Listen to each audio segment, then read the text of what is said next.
So today once again we are on the last phase of completing this chapter, which is crop production and management, class 8 science first chapter.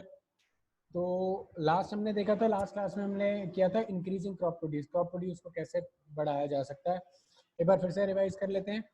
Crop के production को अगर हमें बढ़ाना है तो हमारे पास 3-4 तरीके के मेथड्स हैं जिनको हमें ध्यान में रखना पड़ता है। पहला क्या है, जितने लैंड जिस पे हम अभी एग्रीकल्चर प्रैक्टिस कर रहे हैं हम उसको इंक्रीज कर दें। अगर लैंड इंक्रीज करेंगे तो हमारा कल्टीवेशन बढ़ जाएगा। दूसरा क्या है कि जो मेथड्स अपना रहे हैं एग्रीकल्चर के लिए हम अगर उन्हें इम्प्रूव कर दें तो हमारा ये बढ़ जाएगा लैंड कल्टीवेशन। तीसरा है प्लांट ब्रीडिंग पे फोकस करें। प्लांट ब्रीडिंग क्या होता है?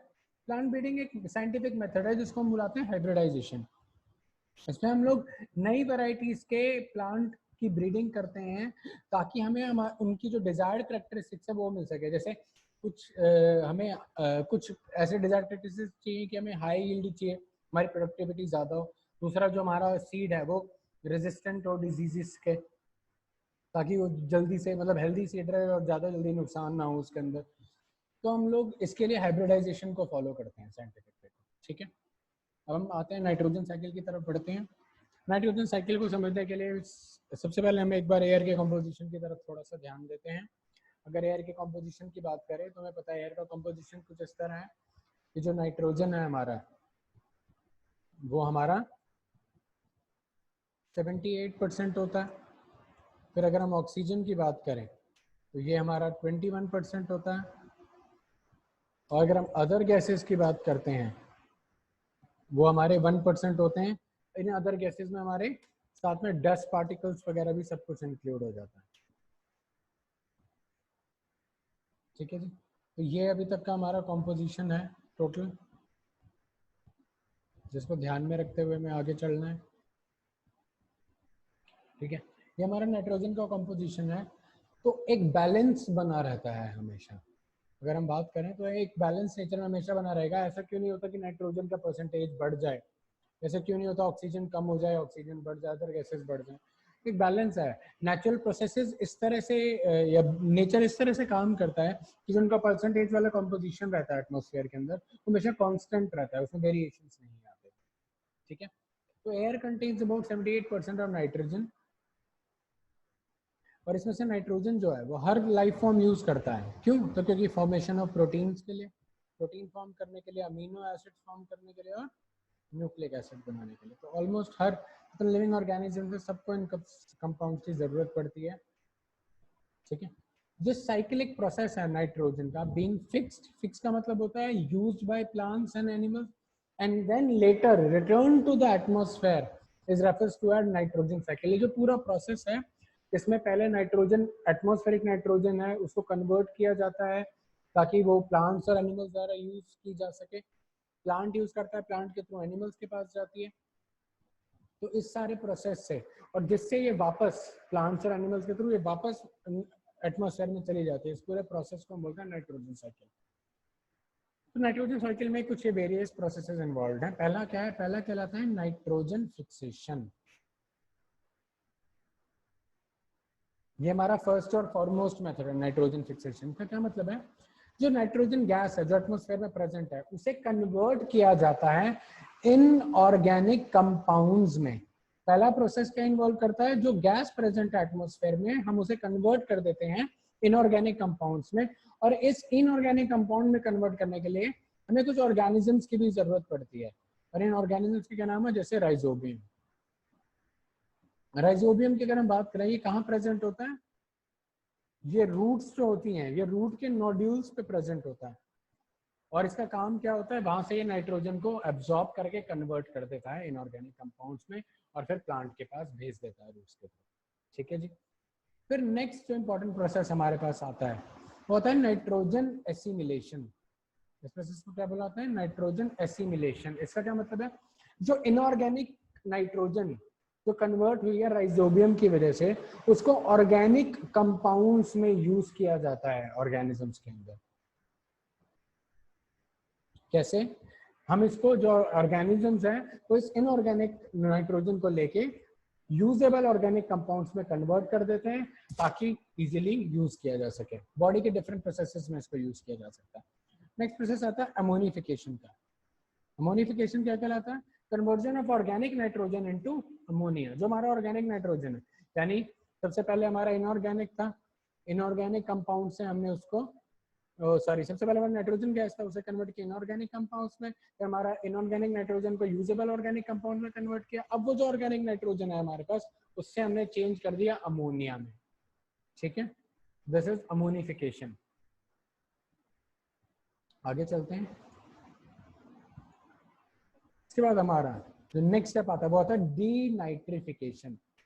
नेक्स्ट स्टेप का क्या मतलब है? नेक्स्ट स्टेप है हमारा डीनाइट्रिफिकेशन, सॉरी नाइट्रिफिकेशन। डीनाइट्रिफिकेशन बाद में आएगा। नाइट्रिफिकेशन क्या होता है? जो कन्वर्टेड अमोनिया है, अब ये नाइट्रेट्स में कन्वर्ट हो जाता है सॉइल के अंदर, again with the help of a bacteria. इसमें अलग अलग बैक्टीरिया काम करते हैं। ठीक है जी, जैसे तो नाइट्रिफिकेशन पे थे, अब इसमें क्या होता है? Ammonia is converted into nitrates in the soil with the help of bacteria. तो अलग अलग बैक्टीरिया इसमें रोल प्ले करते हैं। तो अब ये कौन सा बैक्टीरिया जो बेटा इसको अमोनिया को कन्वर्ट कर देता है नाइट्रेट में, इसको बोलते हैं नाइट्रीफाइंग बैक्टीरियम। इसको हम क्या बोलते हैं? ये होता है हमारा नाइट्रीफाइंग बैक्टीरिया। बैक्टीरिया का नाम आप नोट कर सकते हैं।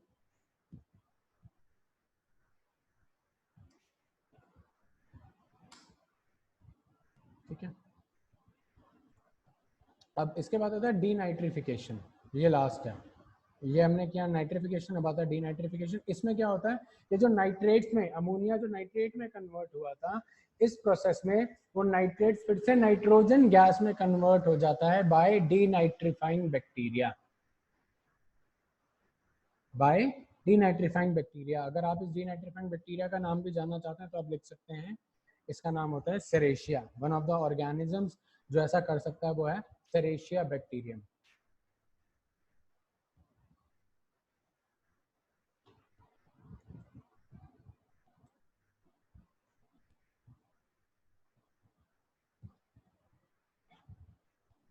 तो ये 5 स्टेप्स इन्वॉल्व थे इसके अंदर।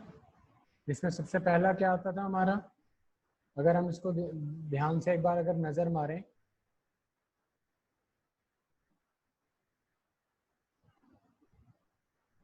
हमारा पहला क्या होता था? Nitrogen fixation.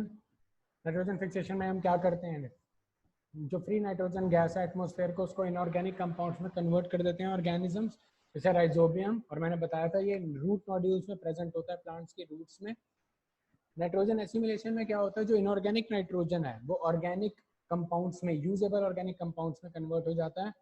अमोनिफिकेशन में जो कन्वर्जन है ऑर्गेनिक नाइट्रोजन का, वो अमोनिया में हो जाता है। इसमें यानी ऑर्गेनिक नाइट्रोजन आपकी अमोनिया में NH3 में कन्वर्ट हो जाएगी। नाइट्रिफिकेशन में क्या होता है? ये जो अमोनिया कन्वर्टेड थी, इसको नाइट्रेट्स में कन्वर्ट कर देते हैं सॉइल में ही with the help of a bacteria known as nitrifying bacterium. Last step है हमारा डीनाइट्रिफिकेशन का। इसके अंदर हम देखते हैं कि वो जो अमोनिया हमने नाइट्रेट्स में कन्वर्ट किया था, इस प्रोसेस में वो नाइट्रेट से वापस नाइट्रोजन गैस में कन्वर्ट हो जाता है and it is released into the atmosphere by denitrifying bacteria, for example Serratia. Serratia is the name of the denitrifying bacteria. ठीक है जी, इतना क्लियर है? अब आगे चलते हैं। लास्ट स्टेप हमारा इस चैप्टर में रह गया, दैट इज एनिमल हस्बेंड्री।